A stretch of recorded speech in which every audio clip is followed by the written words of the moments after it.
Hello, and welcome to Reinfrastructure, the channel where we explore the new mega projects being built all across this great nation.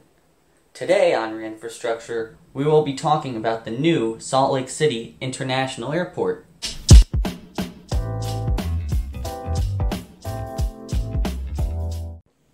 Now, as we normally do, let's start with talking about some of the history of this airport. The site that the airport was to be built on was chosen in 1911. That's over 107 years ago. The first terminal and administrative building were built 22 years later for just $52,000. The airport received its first jet in 1960, and thanks to the Airline Deregulation Act, which loosened government control of airline companies, it achieved hub status with the now closed Western Airlines. The airport is now Delta's fourth largest hub in America. There are certainly a few reasons why this airport needs to be rebuilt. I mean, the terminal was built during the 1960s, that's half a century ago. And the control tower is completely overworked because it has obsolete technology in it. It has the largest air traffic control area in the entire country. When the airport was built, it was made to service 12 million people a year. But now it serves 24 million people a year, and it doesn't even meet the earthquake safety standards of Utah today. The new airport will also be easier to navigate with, quote, fewer unnecessary elevation changes, end quote. There will also be fewer taxiway bottlenecks, as right now, planes have to scoot through small, skinny corridors in order to get onto the tarmac. But when this is done, they'll just be able to drive right out. The new terminal will also have larger windows for viewing the natural beauty of Utah, such as its mountains and the famous Great Salt Lake, while maintaining an LEED gold standard, which means that it is going to maintain a very close eye on its environmental impact. This environmental protection will not even come at the cost of price, as they're hoping to maintain the current cheap operational costs, as the airport has no debt. Yes, absolutely no debt, and they're not going to gain any from doing this airport because Delta is paying most of it. That's pretty impressive. I mean, they're the largest airport in the country that is completely debt-free.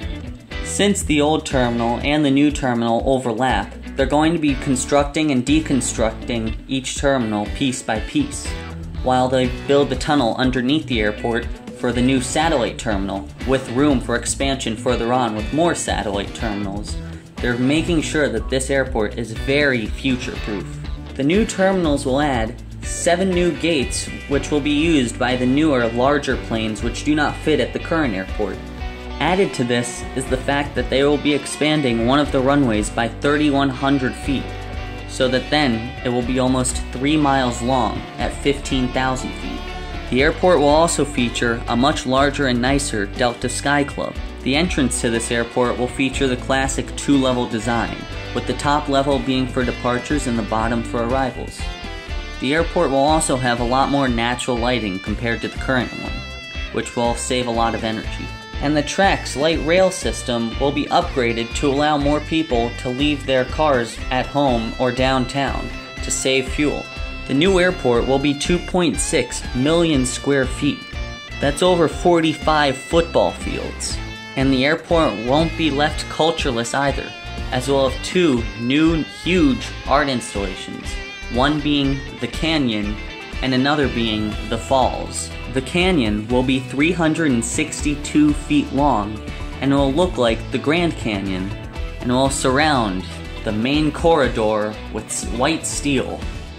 The Falls will be a modern art sculpture that will hang down a 65-foot deep escalator well. The 2 pieces were designed by Gordon Huther, and the airport itself is designed by HOK Architects, who I highly recommend that you guys check out because their work is truly fantastic. This redevelopment is set to cost about $3 billion, which is slightly less than the current LaGuardia expansion. So far, they've already completed a new economy parking lot, a new rental car facility, a new temporary park and wait lot, and they've earthquake-proofed the whole thing. By the end of 2020, A new parking lot and both of the terminals are set to be finished. Thank you for watching Reinfrastructure. If you enjoyed the video, leave a like and subscribe. Make sure to stay tuned for our next video about O'Hare's ambitious new redevelopment plan. See you next time on Reinfrastructure.